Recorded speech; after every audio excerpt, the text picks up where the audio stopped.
सुधीर ताम्रकार।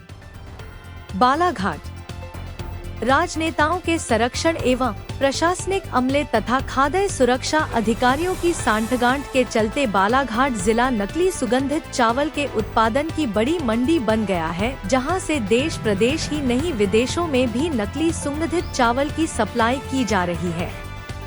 इतना ही नहीं, propylene glycol नामक जिस घातक रसायन को मिलाकर नकली सुगंध बनाने का कारोबार चलाया जा रहा है, उसी प्रोपिलीन ग्लाइकोल मिलाकर बनाए गए कप सिरप का सेवन करके छिंदवाड़ा जिले के 30 से भी ज्यादा मासूमों की जानें चली गई। इस बात की पुष्टि मृत बच्चों की बिसरा रिपोर्ट में हुई है, जिसमें कहा गया कि बच्चों की मौत जहरीले कप सिरप से हुई है, जिसमें जानलेवा रसायन की मिलावट की गई थी।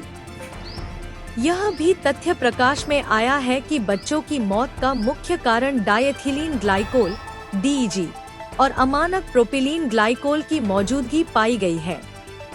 यह रसायन आम तौर पर कप सिरप में विलायक सॉल्वेंट के रूप में इस्तेमाल होता है तथा अधिक मात्रा में इसका सेवन सीधे किडनी फेलियर और मौत का कारण बनता है।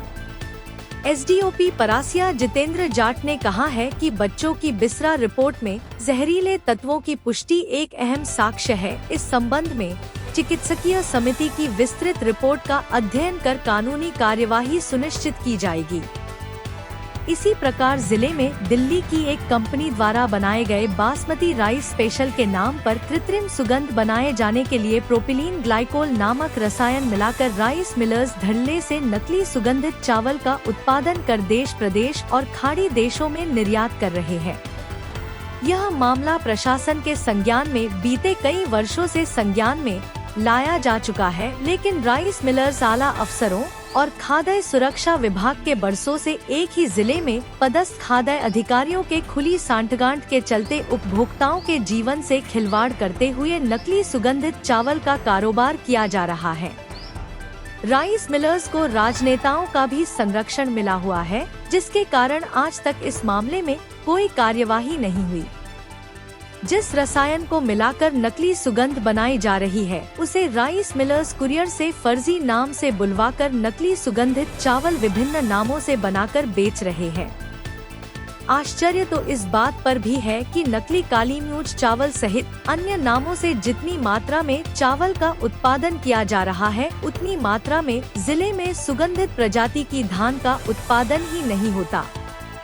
इस बात की पुष्टि कृषि विभाग के द्वारा सूचना के अधिकार के तहत दी गई जानकारी में भी हुई है, जिसमें कहा गया है कि जिले सीमित रकबे में सुगंधित प्रजाति की धान का उत्पादन होता है। यह उल्लेखनीय है कि खाद्य एवं सुरक्षा मानकों में दिए गए प्रावधान के अनुसार किसी भी प्राकृतिक उत्पाद के मूल स्वरूप, स्वाद और सुगंधित बनाने के लिए किसी कृत्रिम अवयव का इस्तेमाल प्रतिबंधित है।